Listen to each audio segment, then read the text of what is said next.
सना बेटी आओ नाश्ता कर लो। जी पापा, मैं हीरा को उठा के लाती हूँ। ये हीरा को उठाने चली तो गई है, लेकिन आज यूजुअल खाली हाथ ही आएगी, क्योंकि हीरा तो देर से सो के उठती है और रोजाना कॉलेज भी लेट ही जाती है। ओहो, आप तो सुबह सुबह ही नाश्ते पे शुरू हो गए। बच्चियां हैं, उम्र के साथ साथ सुधर जाएंगी। क्या हुआ बेटा, हीरा नहीं आई? वो हीरा की थोड़ी तबीयत खराब है, वो लेट कॉलेज आएगी। हीरा की तो रोज ही तबीयत खराब होती है। सना बेटा, तुम्हारी हीरा के साथ अच्छी अंडरस्टैंडिंग है, तुम उसको समझाती क्यों नहीं? आखिर कब तक ये लापरवाही चलेगी? इस बिहेवियर को लेके जिंदगी नहीं गुजारी जा सकती। जी बाबा, आप परेशान ना हो, वक्त के साथ ठीक हो जाएगी। अच्छा ठीक है, मैं अब कॉलेज जाती हूँ। अल्लाह हाफिज। अल्लाह हाफिज। अल्लाह हाफिज बेटा। Good morning students. Good morning sir. Good morning sir. Good morning sir. Good morning sir. Good morning sir. Good morning. So, today's topic is environmental pollution. Sana, So, if we talk about climatic change, इधर देखो। then it's caused by the human activity. So, you might be thinking, what type of human activities? What is happening here, Sana? You again? Hira, go to your class. Stop interrupting in my class and disturbing my students. Okay sir, bye bye. Sana, class के बाद वही canteen में। Okay.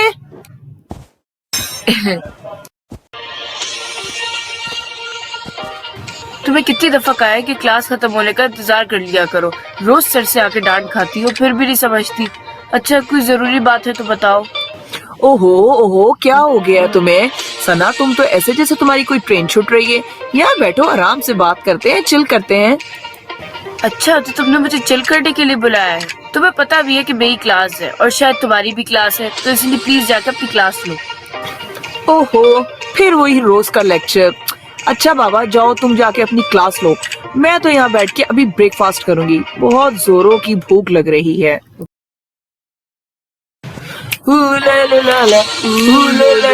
ये मस्ती के दिन बड़े अच्छे हैं।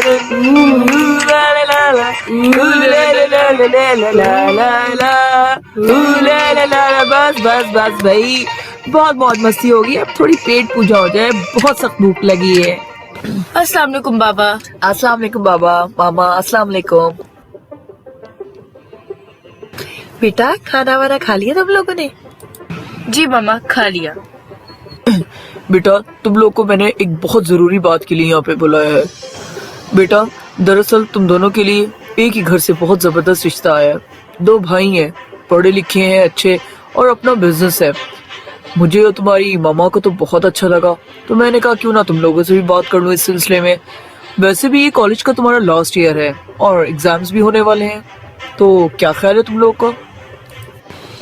शादी इतनी जल्दी? नो वे बाबा, अभी तो हमारी स्टडी भी कंप्लीट नहीं हुई। लाइफ में मेरे इतने सारे प्लान्स हैं, इसके बारे में तो मैंने कभी भी नहीं सोचा। हीरा ठीक कह रही है बाबा, न ही हम लोगों ने जानते हैं, न ही मिले हैं, और हमारी स्टडीज भी तो अभी तक कंप्लीट नहीं हुई। बेटा, उन लोग को इतनी जल्दी नहीं है, शादी तुम्हारे एग्जाम्स के बाद ही होगी। आखिर को शादी तो तुमने करनी है, आज नहीं तो कल, तो मिलने में कोई हर्ज नहीं है, और मिलने के बाद ही फाइनल फैसला करेंगे, ठीक है ना? ठीक है बाबा। बाबा, मेरा दिल नहीं मान रहा। देखने में और मिल लेने में क्या हर्ज है, मिल लेते हैं ना।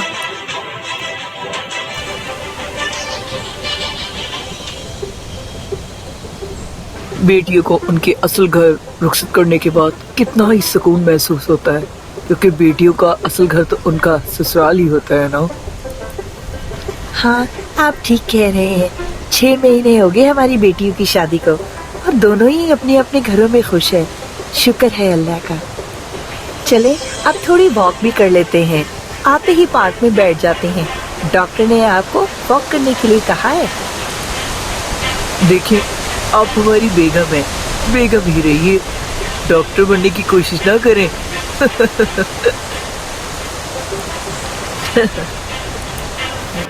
हीरा, मैं तुम्हें इतनी देर से कह रहा हूँ कि उठ जाओ। राइम सोने दो ना यार।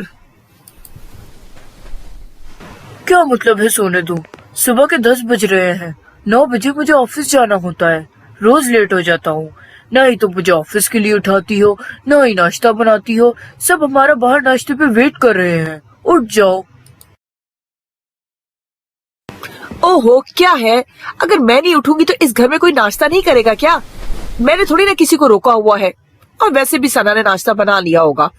कल से तुम अपना अलार्म खुद लगा के सोना और खुद ही उठना। ओहो हीरा, मैं चाहता हूँ कि सुबह सबसे पहले तुम उठो, सबको नाश्ता बना के दो और मुझे भी।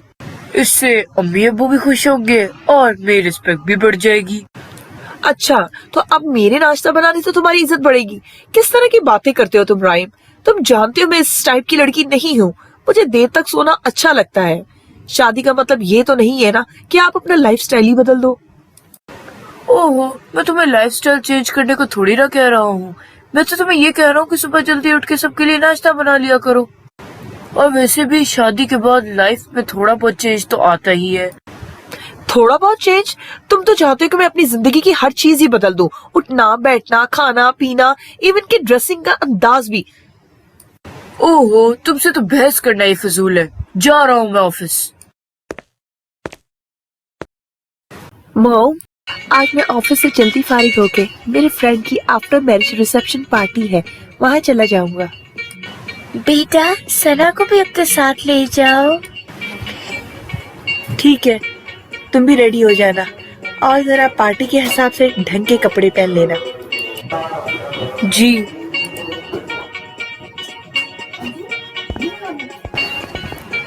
बेटा, शौहर की छोटी छोटी बातों पर परेशान नहीं होते। अभी तो शादी को सिर्फ 6 महीने हुए हैं। आहिस्ता आहिस्ता शौहर की पसंद नापसंद सबका पता चल जाता है। जी, आप ठीक कह रही हैं। क्या किस्मत है मेरी। कहा भी था पार्टी के हिसाब से ढंग के कपड़े पहन लेना, लेकिन नहीं, इंसल्ट करा के रख देती हो मेरी। दूसरों की बीवियों को देखा था सब कैसे तैयार होके आई हुई थी। कभी ढंग की वेस्टर्न ड्रेसिंग भी कर लिया करो। हर वक्त ये शलवार कुर्ता पहने रखती हो, नहीं पसंद मुझे ये। कुछ अपनी बहन हीरा से ही सीख लो।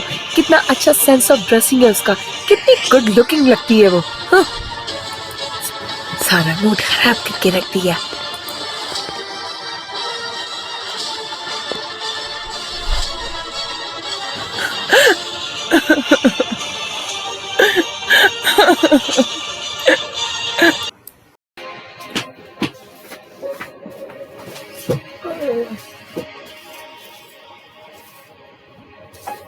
आज रेस्टोरेंट में जो कुछ भी हुआ ना, वो इसकी वजह से हुआ है।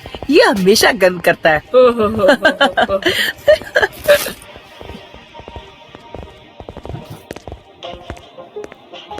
हीरा, तुम यहाँ?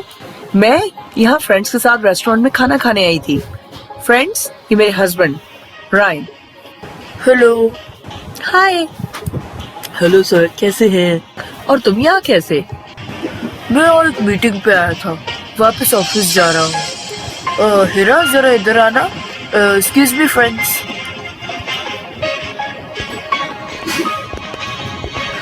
हीरा, ये तुमने किस तरह के कपड़े पहने हुए हैं? इतनी दफा कहा है कि इस तरह के कपड़े नहीं पहना करो। जब तुम घर से तैयार होकर निकली होगी तो मम्मा पापा ने भी तुम्हें देखा होगा। वो क्या सोच रहे होंगे? रायन, तुम यहीं शुरू हो गए? इतना भी नहीं सोचा कि मेरे फ्रेंड्स क्या सोचेंगे? तंग आ गई मैं रोज रोज की रोका टोकी से। मैं तुम्हारे और तुम्हारे पेरेंट्स की मर्जी के हिसाब से, उनकी पसंद नापसंद के हिसाब से जिंदगी नहीं गुजार सकती। हीरा, बात सुनो मेरी, बात तो सुनो। रायन, बहुत कोशिश की मैंने खुद को तुम्हारे और तुम्हारे पेरेंट्स के हिसाब से एडजस्ट करने की, बट मैं इससे ज्यादा अपने आप को नहीं बदल सकती। सो फाइनली मैंने फैसला कर लिया है, मुझे तुमसे डिवोर्स चाहिए। व्हाट? तुम्हें पता भी है तुम क्या कह रही हो? इतना बड़ा फैसला तुमने अकेले कैसे ले लिया? चलो इधर आओ, आराम से बैठ के बात करते हैं।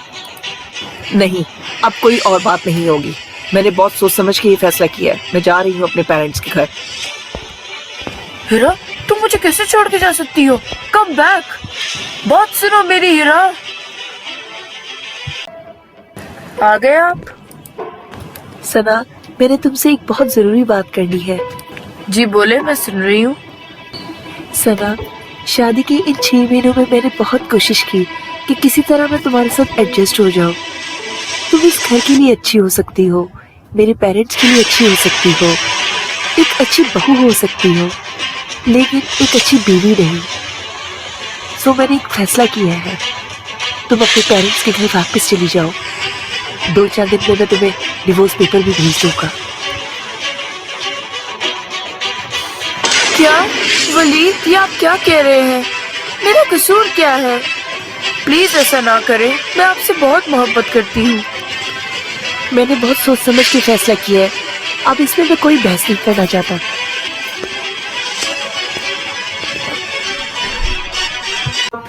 सना, परेशान होने की जरूरत नहीं है। किस्मत में जो लिखा होता है वो होके रहता है, और शायद अच्छे के लिए ही होता है। यहाँ से हमारी जिंदगी का एक नया दौर शुरू होगा। चलते हैं।